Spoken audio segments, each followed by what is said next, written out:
আজকে আমি অসহায় মানুষের জন্য একটু ভিন্ন আয়োজন করেছি। ইচ্ছা করলো যে আজকে আমি অসহায় মানুষের জন্য একটু খাবারের আয়োজন করি। এজন্য আমি হোটেল থেকে সিঙ্গারা আর পুরি চাচাকে বললাম দেওয়ার জন্য। না 10টা দাম কত আসছে এবং 10টা প্যাকেট করলাম প্রত্যেকটা আলাদা ভাবে।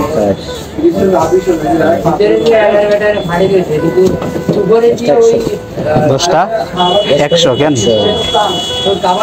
আর 10টা বোতল দেন আমার পানির খাবারের সাথে। এই জন্য আমি চাচাকে বললাম চাচা আরো 10টা পানির বোতল দেন, যেহেতু খাবার দেব অবশ্যই পানির প্রয়োজন আছে। পানি কোথা থেকে পাবে? এই গরমের মধ্যে ঠান্ডা পানির প্রয়োজন, এই জন্য আমি পানি নিয়ে নিলাম। বড় কাগজ নাই, বড় কাগজ থাকলে দেন, আমি আবার দিয়ে যাবো।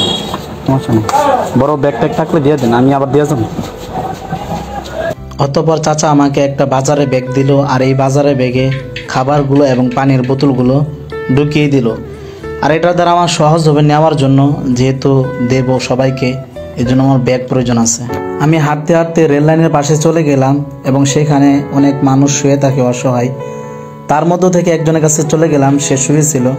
তো তাকে আমি খাবার আর একটা পানির বোতল দিয়ে দিলাম। এখানে অনেকই ছিল, আমি সবাইকে দিই নাই, কারণ সবাইকে দিলে যারা অসহায় একদম অসহায় তাদেরকে দেওয়া আর হবে না। এই জন্য আমি যারা একদম অসহায় তাদেরকে দিতেছি। এখানে একজন চাচা ঘুমাইতেছিল, চাচাকে আমি ডাক না দিয়ে চাচার পাশে খাবার ও পানির বোতল দিয়ে দিলাম এবং আরেকজন লোক চলে আসলো, ওনাকেও দিলাম যাতে উনি কষ্ট না পায়। আমি চাই না যে একজনের দ্বারা আরেকজনে কষ্ট পাক। এখানে একজন অসহায় ছেলে শুয়ে আছে, ঘুমাইতেছে। তো আমি তাকে না ডাক দিয়ে আমি খাবারটা তার পাশে রেখে দিলাম, তাকে আর ঘুম থেকে উঠালাম না, কারণ সে ঘুমাইতেছে। এই অসহায় বাচ্চাটাকে নিয়ে এই ছেলেগুলো হাসাহাসি করতেছিল, কারণ তাদের কাছে এই বাচ্চাটা কিছু টাকা চেয়েছিল, এর জন্য তারা হাসাহাসি করতেছিল। এমন সময় আমি তার কাছে চলে গেলাম, খাবার ও পানির বোতল দিয়ে দিলাম এবং তারা আমাকে দেখে দাঁড়িয়ে গেল আমার এই সাহায্য দেখে। আসলে আমাদের উচিত প্রত্যেকটা অসহায় মানুষের পাশে দাঁড়ানো। এখানে আমি কিছু মেয়েকে খাবার ও পানির বোতল দিলাম, আর এই মেয়েগুলো রেল লাইনের পাশে মানুষের ফেলে দেওয়া বোতলগুলো টুকিয়ে তারা তাদের বস্তার ভিতরে ভরে তারপর তারা বাজারে বিক্রি করত। এজন্য আমি চাইলাম যে এই মেয়েদেরকেও একটু সাহায্য করা প্রয়োজন। এজন্য আমার চেষ্টা অনুযায়ী আমি তাদের মুখে একটু খাবার ও পানির বোতল দিয়ে দিলাম। আসলে আজকে দিনটা প্রচুর রোদ ছিল এবং অনেক গরম ছিল, যা বলার বাহিরে। এখানে একজন অসহায় মুরব্বী বসেছিল এবং আমি তাকে জিজ্ঞাসা করেছিলাম, চাচা আপনার কি ক্ষুধা লেগেছে? তো চাচা বলেছিল জি আমার ক্ষুধা লেগেছে।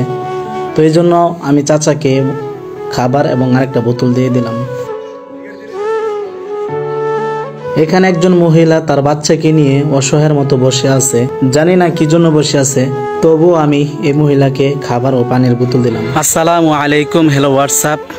আমি যতটুকু পারছি আমার নিজের সাধ্য অনুযায়ী ও নিজের চেষ্টায় রেল লাইনে শুয়ে থাকা কিছু অসহায় মানুষের পাশে দাঁড়িয়েছি এবং তাদের মুখে কিছু খাবার তুলে দিয়েছি। আর আমার এই কাজটা যদি আপনাদের কাছে ভালো লেগে থাকে, আমি আপনাদের কাছ থেকে কিছু চাই না, শুধু আপনাদের একটু ভালোবাসা ও অনুপ্রেরণা চাই, যাতে করে আমি মানুষের পাশে এভাবে দাঁড়াইতে পারি এবং তাদেরকে সহযোগিতা করতে পারি। এতটুকু চাই, আর কিছু চাই না। সবাই ভালো থাকবেন, সুস্থ থাকবেন, আর এই ভিডিওটি বেশি বেশি করে শেয়ার করে দিবেন। আসসালামু আলাইকুম।